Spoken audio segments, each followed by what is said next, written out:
and seen. And seen again. Welcome to Of the Publishing Persuasion, a podcast for writers in the trenches, doing the hard work, from writers in the trenches, doing the hard work. I'm Angela Montoya, the co-host, author of Sinner's Isle, coming out next year. And along with me is the glorious goth queen, magical princess, Australian Prime Minister. Do you guys have Prime Ministers? Yeah. Okay, Australian Prime Minister, Melanie Schubert. Melanie, I love you. Thank you for joining me on this amazing adventure. Thank you. You're welcome. I don't know what to do with that intro. It was I don't know. I'm also amused that my outfit has translated over as goth. I can see how you think that. It's actually like overalls. Oh, that is sexy though. It's like a little vintage. I got it from this little Japanese shop. It's been remade. So I think love it used that. to be like I think it used to be like quite a large garment, but now they've made it really snug. It's like cute. But no, I can see how it looks like. Yeah, that. it looks like a cool, like some kind of like holster, like sexy. A vampire queen or prime minister, as you will. Perfect. You did great. You were wonderful today. You were wonderful. I'm just like, she is just so awesome. Like, she's so personable and so authentic, which like I should not be surprised at all, because you like your energies are so aligned, and I'm just like, they're perfect for each other. It was really beautiful to watch, like, honestly. And I feel so honored to have been there for like your first Zoom call. Yeah, it was. It's funny because it's like with social media and just, like you see their faces, you so it feels like you've already seen them, but we have not. So it was funny. Yeah. So I love Larissa so much. She's just such a warm human being. And it was it was fun to just chat with her, and the time literally flew by. Like I was trying to like keep up with our questions and I was just like, wait a minute. But I think she honestly answered everything and beyond, and so it was just so nice to sit down and talk with her and, get a peek inside the agenting life. Those are the best convos though, honestly. And initially I was trying to I would like check back in on the questions, and they'd be like, oh, but she kind of answered that, so I'm going to go to the next one. And then but I think that I almost feel like we didn't need the questions. The conversation just flowed so naturally. And she's like a gifted speaker, like she has like a presence, and you can just like, like some people need a bit of encouragement on the pod, but she's just like, she was just there. She was ready. Yeah, she was. She was going for it. She's she's the agent you want to have on your corner. Yeah. Here, let me read her bio so we don't miss that. Although, we already know. Well, no. Listeners, once you hear her in a couple minutes, you're going to just know that she's just the shit. So, but let me read her bio in case you need to know. Larissa Melo Pienkowski grew up outside of Boston and attended Simmons University, where she earned her degree in social work and sociology. Performed poetry competitively. Oh, so we have a performer here, and recreationally, and edited a number of literary magazines. Larissa later went on to receive her MA in Publishing and Writing from Emerson College, where she worked with the likes of Beacon Press and Barefoot Books before becoming the assistant publisher of an independent feminist press. She joined Jill Grenberg Literary Management as an agent in 2020 and represents a wide range of adult and children's fiction and nonfiction, with a deep-rooted passion for championing the stories. I don't know why. That was a hard one for some reason. Championing. No, do you know what? Okay. What, Melanie? It's just like so relatable. You like get body of text to read and suddenly you can't read. That's like my life experience. Like I literally sometimes think about when I finally get a book published and they ask me to do a reading and I'm going to be like, words, never heard of them. What's this word? Oh, it's at. yeah, it's at. Hello. No, it's like high school, right? Like where the teacher calls on you and you're like, oh my gosh, sweats immediately. Yeah, that's what's happening to me right now. She champions stories, authors from historically excluded backgrounds. The daughter of a Brazilian and Polish immigrants, Larissa speaks Portuguese and Spanish. She lives in Philadelphia with her fiancé and very fluffy husky Olaf. And when she isn't curled up with a good book or traveling the world, she can be found in her ceramics studio. Did it? Yes, I forgot her background is Polish as well. That's like my area, my background. Kind of. I mean, now that I say that, I'm like, where is Poland relative to Croatia on a map? Probably nowhere, but I feel like my mom knew like one Polish word and she was so proud of it.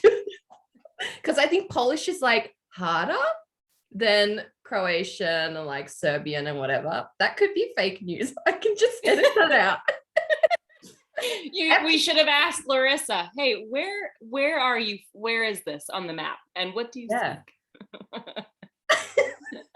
No, I love that. It was so great having her on, and she's just like a fountain of wisdom and just so genuine. And I think that like it kind of just confirmed a lot of what I was thinking about agents, you know, like I really, when I'm in the query trenches, I do not hustle for like wait times and like, what do you call it when you, my brain just like fried. When you nudge. When you nudge. Yeah. Right? Yeah, no. Yes, but at first I thought it was going to be like a dirty word and I was like. I'm just sliding into their DMs. Yeah, and I was like, why?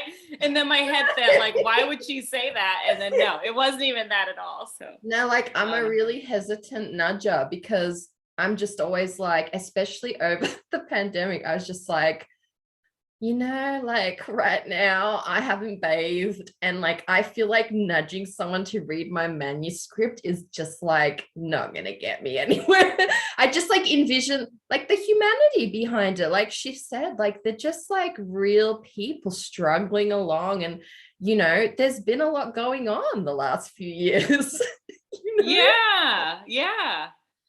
No, I love being reminded of that, and I think it is so important to remember, because I think we really do feel like they are these like we said, like they are these gods, they are these like masterminds that are just lording over us and just, you know, like laughing maniacally when they say no, you know, just like reject. But they're not, you know, they are, well, I mean, for the most part, I can't say all, but I would say like the majority really are just humans. I think it's a lot like parents and teachers. You know, when you're a kid and parents and teachers just seem like this thing, like and then there's this moment where you realize they're human and you see the humanity behind them. And it's like, oh my gosh, I just saw Mrs. blah, blah, blah smoking behind the tool shed at school, you know, and you're like, your image of like life and adults just shatters. Oh, like so relatable. So my son, so there's a guy, he's like a fitness guy that comes to the kids' school, you know, and teaches them to be fit. Yeah. And his name's Sammy. And so, you know, once a year or twice a year, he comes to the school. He's like, yeah, we got to, you know, eat healthy, drink water, all this stuff. And so my son was at the carnival and he saw Sammy in the beer garden. He was drinking a beer. And that, like, my son just did not get it, because he was like, wait a minute. He said drink water and he's drinking beer. Like, that is, you know, let the guy live. Cute. So freaking cute. But yeah, it's like, it's so relatable, you know, like, and I think it's so important to or for authors to remember that going into it. You know, there's another human on the other side there with feelings and limitations of what they can take. Sorry, there's a fly. Limitations of what they can take on. And yeah, it was so heartwarming to hear her say that, like, one of the hardest parts is like rejecting the close calls, because like, yeah, like that would be devastating. They're not naive to your hopes and dreams and stuff. And I think this is like a hard but honest truth about this industry, which I think some people might prefer not to hear. You know, I think some people would find it a bitter pill to swallow, but I think it's like hopeful. And I think it's more like, I was sitting there just thinking, this is why you need a network and research, because what might not have been for this person could be someone else's, like, I'm going to gobble it up, you know? And I think sometimes as writers, we put too much stock in, like, too much like weight on the agents and the editors that they're going to help us achieve this like magnum opus. Is that right? Like my great, I don't know. Charlotte's Web. You know, Charlotte's Web? I do. It's been a while, girl. Shit. She spins that thing. Oh, yeah. The babies, and she's like, it's my magnum opus. I don't remember. Dang, you have a good memory. That just came out of nowhere. That's good. Charlotte's Web was traumatizing to me. I mean, the fact, you know, like, so sad. So maybe I forgot the Magnus Opus. It could be the wrong word, but like, yeah. Just like expecting them to like help us achieve this like thing. But I think like a lot of that is actually up to you as the author to find your person, to hone your craft. And especially if you're approaching an agent, like, which we didn't really get to that question, like we're going to ask her, what would you want to tell authors? But like, do the work. Like, not like, you know, just hearing that she gets these angry emails from like entitled people with like no clue. I'm just like, I feel so sick hearing that, because I'm just like, how could you approach this person at the top of their industry who's like worked as hard as fuck to get where they are? Realistically, how much we've been grinding, agents grind like quadruple speed, right? Like, like nonstop. Mad because they're not going to take you on. Like, I just think reality check. Like, the world doesn't revolve around you, and I just don't, that attitude, no, I just can't. I felt very like righteously mad for her. I was like, give me his email. Yeah. I know. Oh my gosh. Sorry, tangent. We're here. We are chatting. Actually, I have to go get my kids in a second. Oh my gosh. Yeah. I mean, you know what? They can stand outside. It's fine. They can stand outside. We have the podcast. Yeah. I'm like, Alicia, you have to wait. Mom's working. I really felt like, you know, people are going to be so wanting. It's like parched deserts need to hear these words, because the agents are freaking busy. They don't have time to explain to everyone like why it's like taking this long and like why this and that. So I think sometimes getting them like up on these platforms and sharing their voices, we just need more of it, you know? Yeah, absolutely. And hopefully whoever is listening, and if you're in the queering trenches, it's like an encouragement, you know, of just understanding kind of what's going on behind the scenes, why things are taking so long.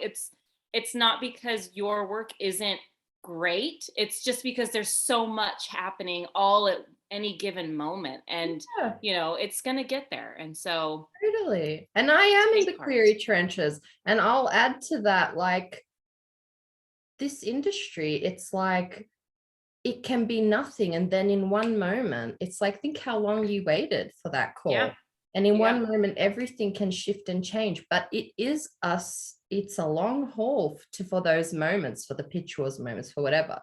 And but the things you can control is working on your craft, networking, keep doing those things. And I can guarantee good things will happen, because you also need that. It's crucial, that self-awareness, to be able to continue on that journey and like finding your people, just doing this thing, you know, like. Yes. Yeah. And just listen to this podcast so you can hear what Melanie has to say, because it's gold. I'm just sitting here. Yeah. Like, yes, everything you just said. Absolutely. Like, just keep pushing and getting yourself, working on yourself and your stories and your craft. And, you know, all the things will come. Just continue to look inward and focus on that and just opening yourself up. So when that big magic comes, like, you are that vessel that can carry it. Yes. And so one of my favorite quotes is, what you seek is seeking you. That's good. But I think that it does require a level of introspection and self-growth. Like, I'm not the person today that I was 5 years ago in like some critical ways, you know, and a lot of that is like, it's like brain work, like meditating and like just learning how to be in, you know what I mean? And I think that like some of those angry emails that she would have gotten, it is from people early on in the industry, when there's like this sense of like, of it like being this thing that somebody just hands you, golden ticket, but that's not what it is at all. So I am excited for our listeners to hear this episode, because I was excited to just be part of it. So yeah. And we will get to more of their questions with future agents, but I think this one was always going to be a bit more, you know, chatty, because it's your agent and you're like catching up and like finally, you know, there might be ones where we're more questions oriented, you know. I think it's perfect.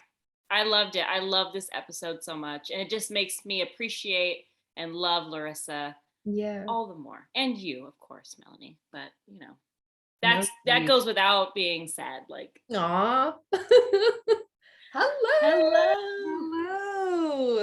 Hi, Larissa. It's good to see you. I know, it's so good to see you. I feel like we've talked so many times that, you know, it feels like we should have already seen each other, but we haven't. No.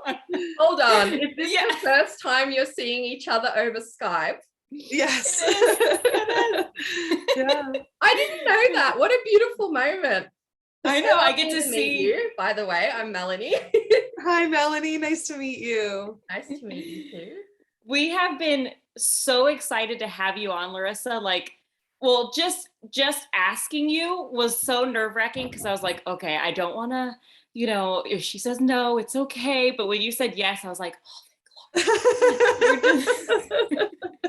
well, I'm honored to be asked, honestly. Thank you so much for thinking of me. Of course, you're our very first agent on the show. And so we are just thrilled to talk with you, you know, just about the other side of things, because we've had, you know, so many writers and authors on the show. And so it's fun to, you know, take a peek behind the curtain and, you know, just chat all about you and your amazingness and just all of that. Oh boy. So.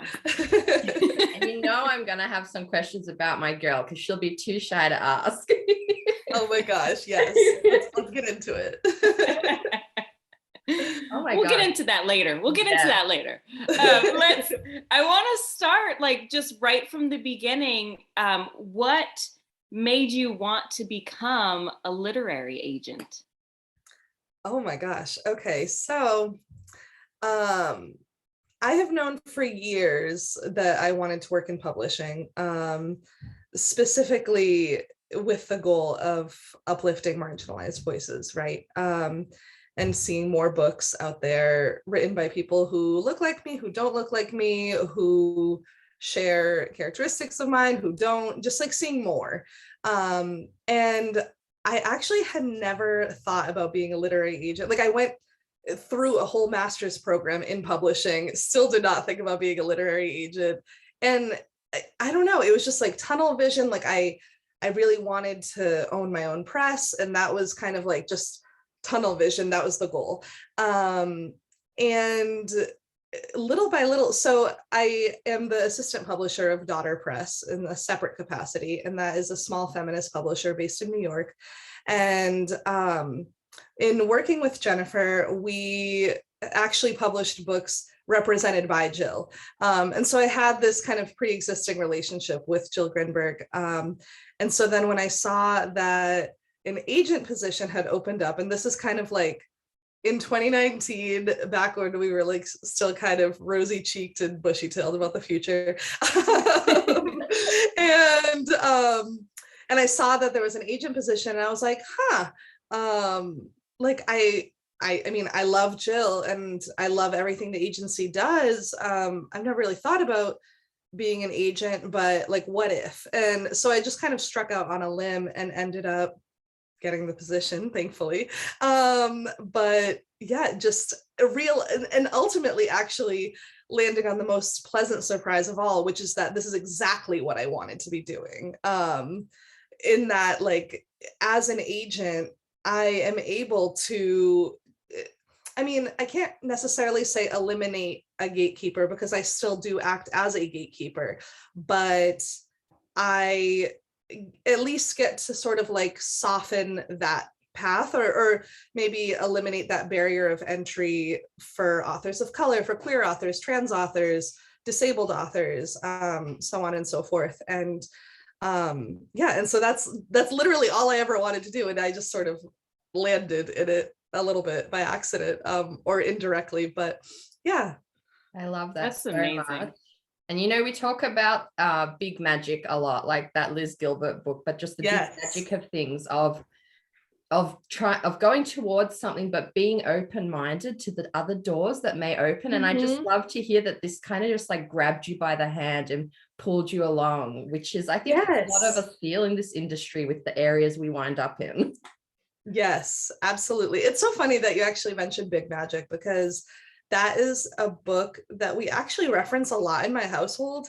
And like my fiance, she like isn't a big reader and everything, but she actually always brings up the whole concept of like ideas only belonging to us if we like really hold on to them. Otherwise they will fly away and land in somebody else's lap. And so I think that kind of adds a little bit more urgency to these different actions that we take, right? And I think, and every day I'm very, very thankful that I was like, you know what, I'm going to apply, because it really did transform my life afterwards. So I'm thankful that you applied as well. I'm very thankful. And I have to say, like, the big magic, it really feels like it comes from you, and all of the authors that I've met that you represent, it feels like it's all part of the same mindset of big magic, of story, and every single author of yours feels like we have something in common. And obviously it's you, which is big magic, but I really do feel like every single author I've met of yours is so special in their own way. And so I just want to like thank you, because Taylor set up a Discord group for your authors, and just getting to chat with these amazing humans that you helped boost us. And so I just wanted to thank you for that, because of your belief in big magic, our stories are getting out there. And it's just it's really well, good, because I appreciate it, because it's really cool to see these stories, like Chef's Kiss, getting out there. And so just thank you and bravo. And I knew you believed in big magic. It just makes sense. Yes, I'm a big believer in big magic. Yes, absolutely. And thank you for saying all of that. Honestly, it is my biggest pleasure to be able to represent such incredible authors, like truly some of the coolest human beings, some of the most talented human beings. And just like an endless dearth of ideas, right? Like you guys are all just so brilliant and charismatic and interesting, and like every story idea is more interesting than the next. And yeah, I'm very thankful to be in this position. This is beautiful. And I'm just sitting here thinking, I'm not surprised at all. Your energies, it's like your vibe attracts your tribe, right? Like your energies are so well matched. And that's the thing, isn't it? It's about working with those people who just like get you, because the industry's hard, you know, like I wouldn't have gone ahead and done this podcast without Angela. No way. I would just be like, hello. But like, you find these people, and I think it's a surprise to, I know it was a surprise to me as like a more introverted, anxious type, to be like, no, actually, these people like get me. Like they get that I can be high energy and then need to be in my cave, or like, you know, like they get my dreams and my heart and whatever. And it's so beautiful to see. That's how it should be. I agree. Now, I want to ask, I mean, obviously you represent fantasy, because I am a fantasy writer. What other genres do you represent as a whole? I mean, I know you got horror in there, because I know I've got some friends that got the horror going. I represent really kind of almost everything, I would say. So like on the children's side, I represent everything picture books to YA, with a special soft spot for middle grade. And within that, I really can't think of any genre that I don't represent, aside from like crime, and to be differentiated from like horror and from like suspense thrillers. Like I love suspense and thrillers and mysteries, but like straight like true crime, anything that like feels a little too real, like feels like it'll be on Dateline, I'm not really into it.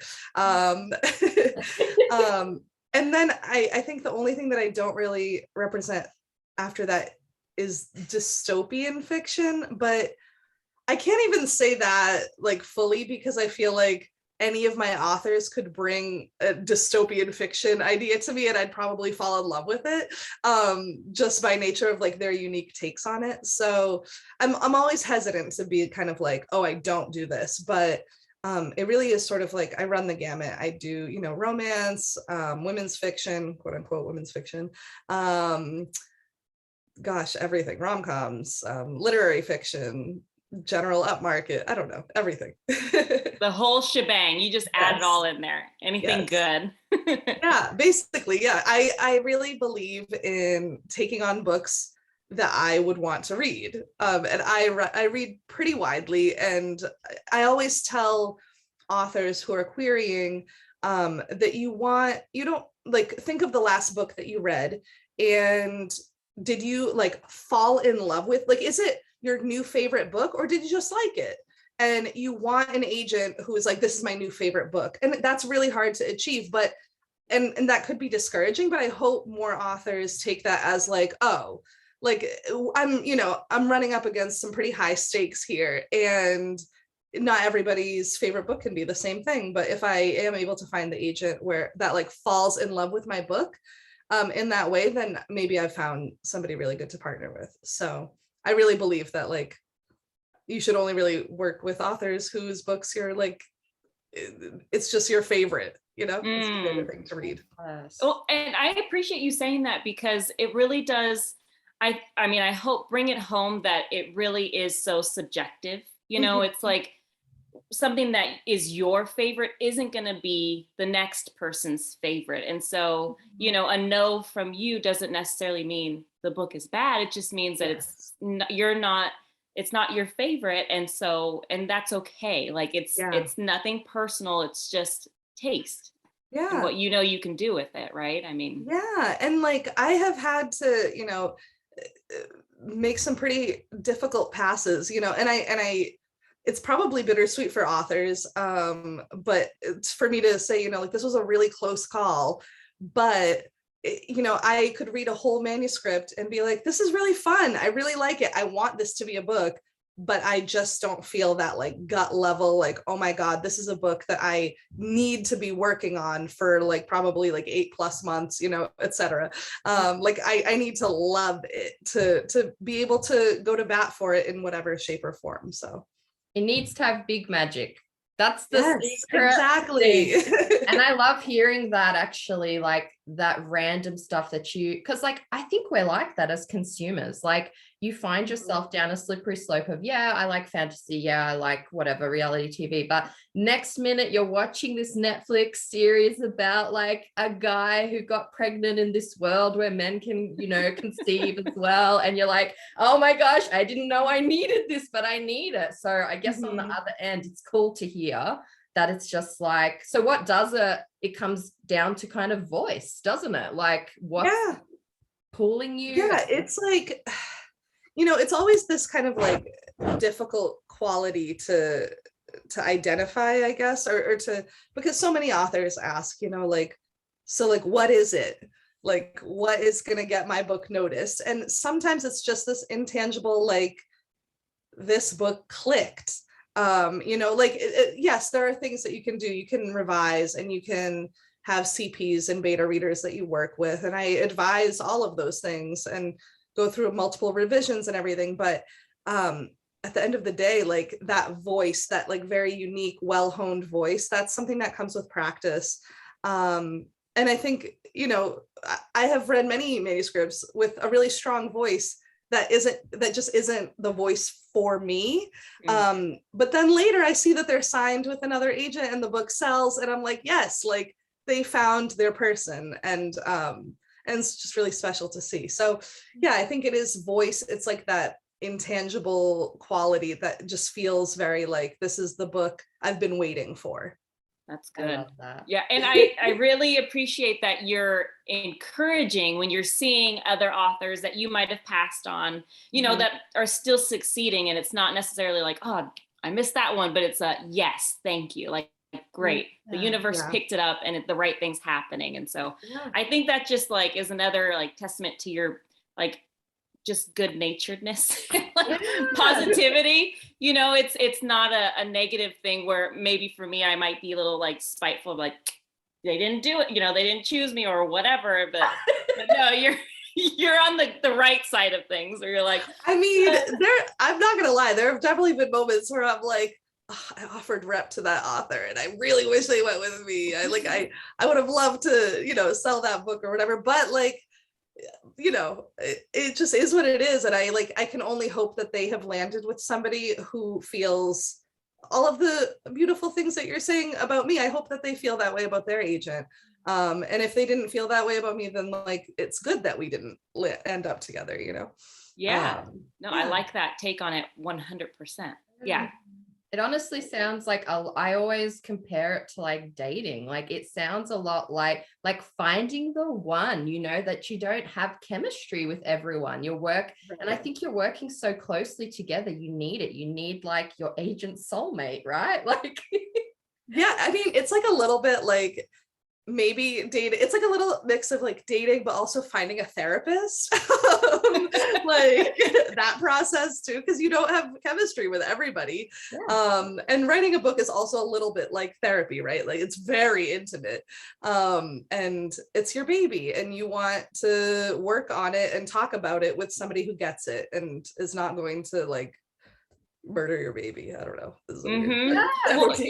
Absolutely. And well, that's honestly for me, because I had talks with other agents and whatnot, but as soon as we started chatting and you understood my story so well and the characters, that like I was talking to you, but in the back of my head the whole time I'm like, oh no, she's it, like she's the one.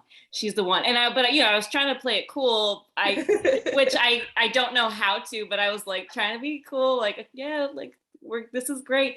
But the whole time, as soon as like you brought up like specific things that I was really trying to like put into the story, and you picked it up right away, and I was like, yes, because no one else had mentioned that, you know. And so for me it was like a no-brainer, and I think that's exactly it, is like finding someone that really gets your story and can understand the heart of it. Because if you're going with an agent, you know, just because, oh, you know, I know that they can sell this book, but they don't really care about you or the book, it's kind of just kind of like a pointless venture, because there's going to be more books to come. And so if there's not that chemistry, and that understanding of your basic like heart, then it's just going to kind of die after that book. So yeah, and plus like the submission process is full of ups and downs, and I can't imagine that an author would want or have a great experience, getting rejections from editors or something with an agent that isn't deeply in love with the book. Because I tell, I've had to tell all of my authors, whose books we've sold, I've had to tell them, like, this editor passed, or like maybe we go to a second round or something, and maybe the author is kind of feeling a little down or like but like I am still there to be like, no, I love this book, it is going to sell. Like, if I love it, somebody else is also going to love it. That's just how it works. I don't know. And so yeah, I think it is a little bit of it's a lot of just like having somebody in your corner. Yeah, therapist is definitely right too, because I can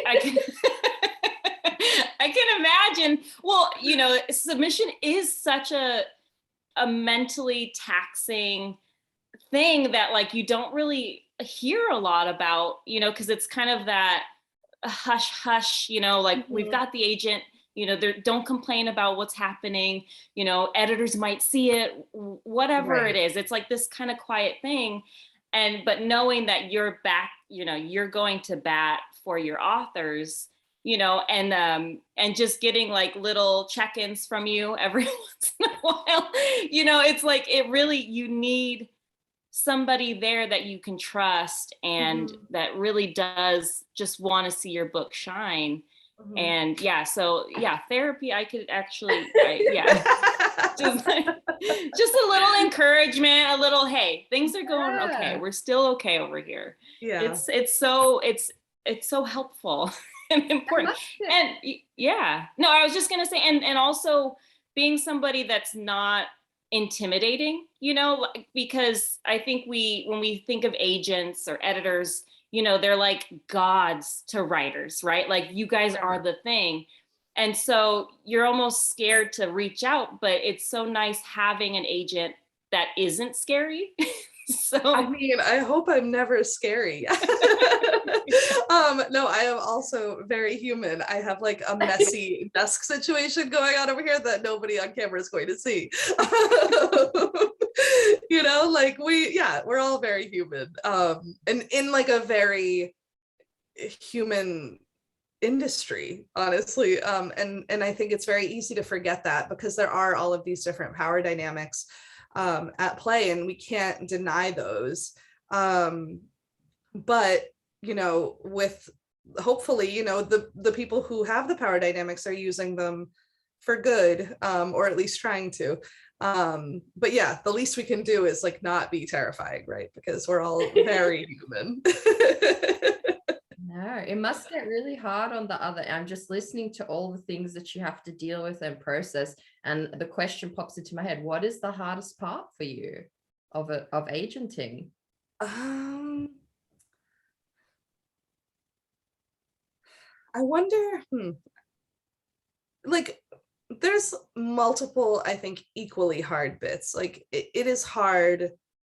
I think those close call rejections are hard to send, because sometimes I've been in like a back and forth with the author, or sometimes these ones always like break my heart when they're like, oh my God, I'm so excited that you asked for the full, you're like number one on my list or something. And I'm like, this hurts. And then it's like, I do love the book. I just am not in love with the book, or something like that.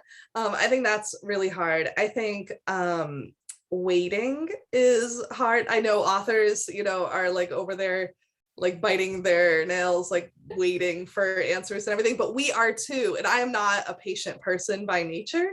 And so publishing kind of forces that on me. And then like, of course, I'm telling my authors, like, we just have to be patient, stay distracted. Meanwhile, I'm like, refresh. I'm convinced that patience is not a feeling. Patience is an action. End of. Yes, absolutely. No one is patient. It does not exist as a feeling, in my opinion. Honestly, yeah, it's hard, yeah. And then I guess this is sort of like a more minor tough thing, is like when this happens very rarely, but sometimes an author, typically like a straight white cis man of privilege, will send like a very angry email if I send a pass, and like it, like at this point I think I've built a thicker skin, so I think it's like a little bit funny, but for a really long time I was like, what the fuck is happening? Like it's just books. Like they, oh my god, I don't know, I've gotten pretty wild emails in response. really? Yeah, some people just don't take well to being rejected, which we already know as a society is a thing, but it carries over to publishing, unfortunately. Gosh, I'd love to know what goes through those people's head, like how they think that kind of attitude, how that's going to help them in the industry. Because in my mind, as soon as you see like those red flags in a person, I'm like, yeah, like thank you for making this decision of friendship easy. But yes, yeah, is that supposed to change your mind? Like, oh, you're right. Like, right, you're right, right. Sarah, like, by the way, I'm a wanker as well. You turn like I find that the people who do that, and like I said, they're very few and far between, they actually usually don't seem to have a very strong understanding of the industry, and which I think kind of funnels into that behavior, because for some reason they have chosen to kind of dive in without doing any research, and it all kind of makes sense in context. Yeah, not surprising. The ego, I think, leads the way. Yes. Totally. Oh I love this. I love getting to know this inside behind the scenes details here. What is your favorite part about being an agent? I mean, obviously, besides like doing stuff like this, with your authors, it's fantastic seeing them face to face. But like, what is the thing that it just makes your heart sing? Oh my God, so many things. Like there's the obvious, right? Like getting to tell an author, like I'm offering representation, getting to tell an author that we have interest that somebody offered, like that is all super exciting and it's the best. Getting to tell an author, everybody came in with their best bid at auction, and like this is so much more than you were expecting. Like that's all really, really wonderful. I think one of the most fulfilling moments is when I'm talking through edits with authors and I hear and this actually happened just yesterday when I was talking to an author, and like I just hear the wheels turning and they're all of a sudden like, oh my God, yes, okay, and I could do this and this and da, da, da, da. And like all of a sudden they're off and running, right? And I'm like, oh my God, yes, we unlocked something in this editorial process. And I think it can be very easy for authors to feel like they're kind of revising the same story and like over and over again. And my goal in a lot of these editorial calls is like, okay, what if you step outside of this like kind of endless cycle that you've been in and actually just see this whole story as like an opportunity, like different elements that you've kind of taken for granted. What if you change it up completely? And then having authors be like, oh my God, like that's like a whole new realm of possibility for edits. And I think that's easily one of my favorite moments because I'm able to walk away being like, okay, like I did something there. And like the book is going to be better for it. So. Yes.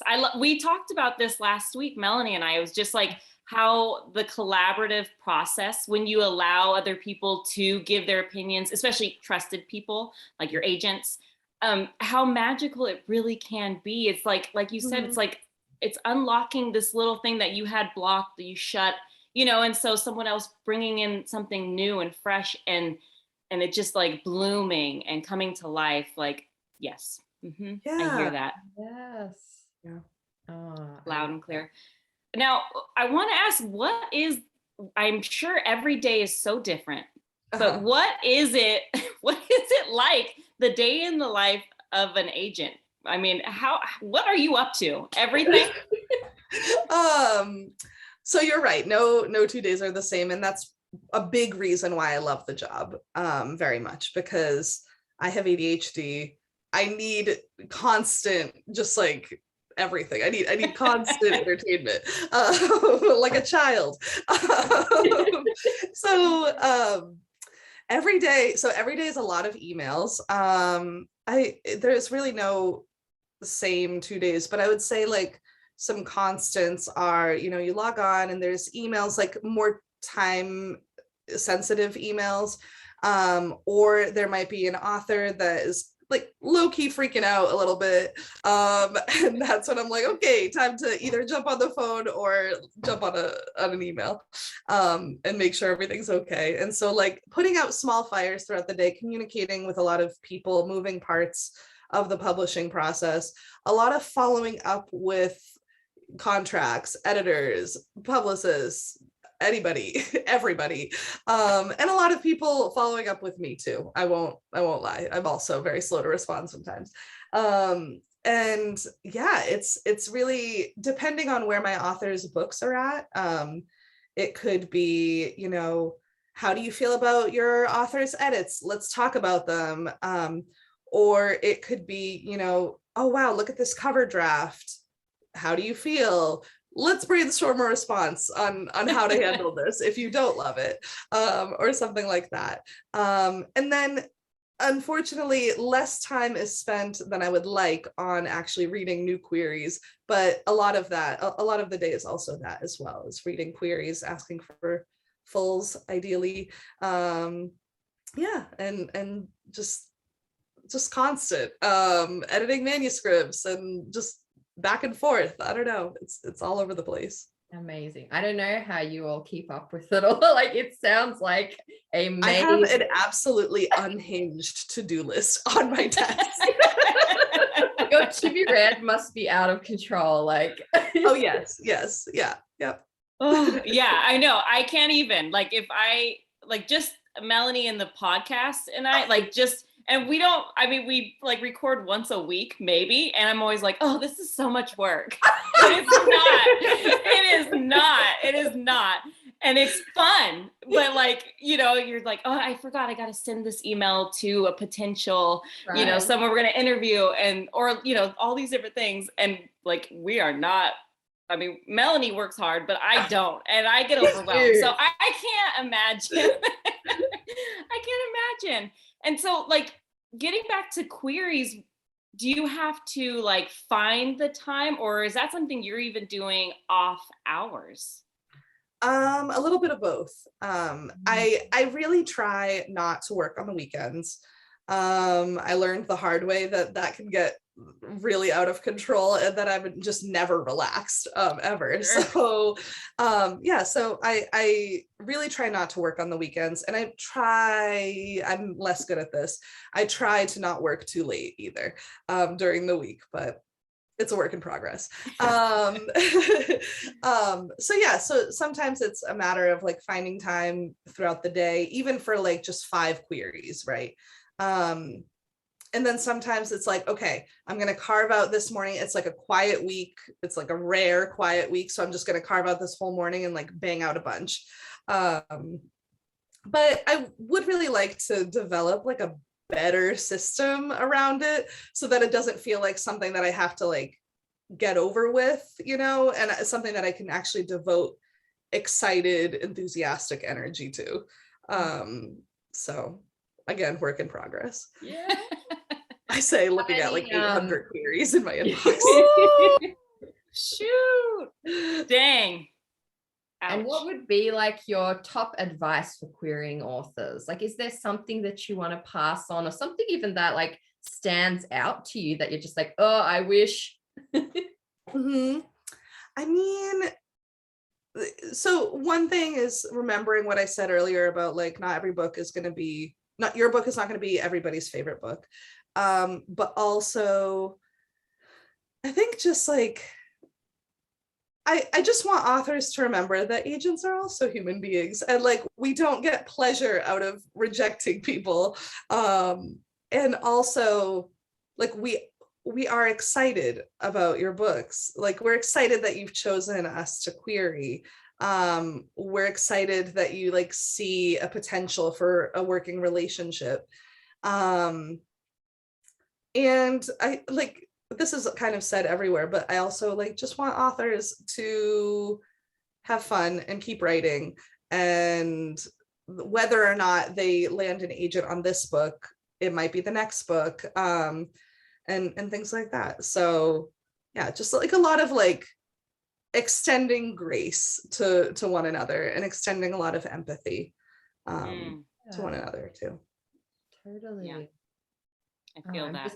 I'm just absorbing it because I think that this side of things is so critical. And it's like Angela said earlier, like we don't sometimes see behind the veil, and it can seem like agents are almost like these godlike beings at the top of the industry, but like it's not. Like it's like you're saying, like the humanity behind it. Like you're also a person who had to live through the pandemic ongoing, right, and everything. And like I was thinking about that, reading comments about wait times and stuff, and just thinking like, well, I haven't read a book for like a year, so like, right, I don't know how agents are keeping up reading subs, you know. So thanks for like your candor and just saying it, like yeah, I mean, like, you know how all of us like hunch over our laptops like in like a weird decrepit pretzel shape, like that's what all of us agents are doing. Like the people that you're considering gods are literally in a pretzel on the couch, like, you know, like, we're all just very painful human.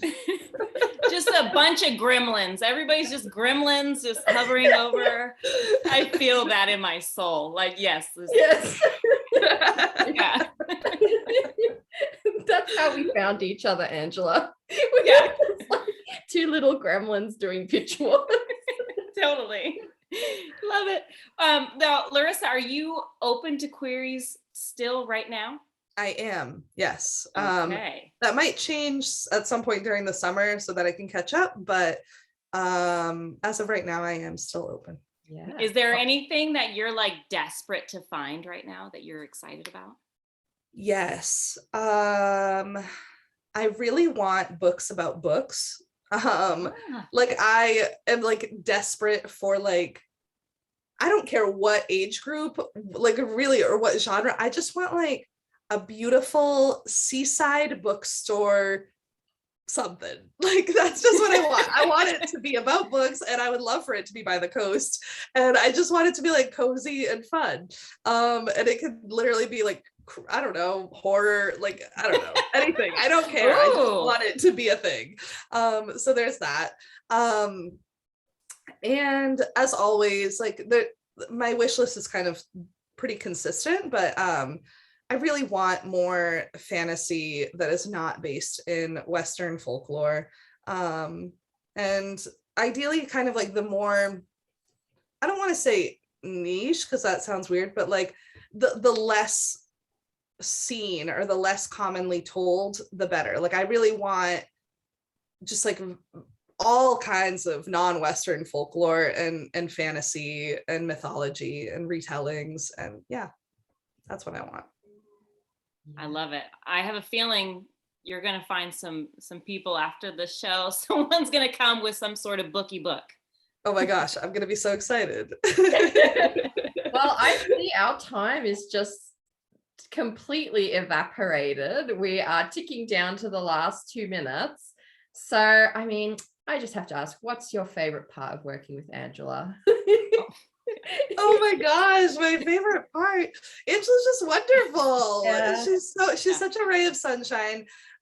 She's incredibly willing to take feedback and to think outside the box and to just respond to constructive thoughts and everything.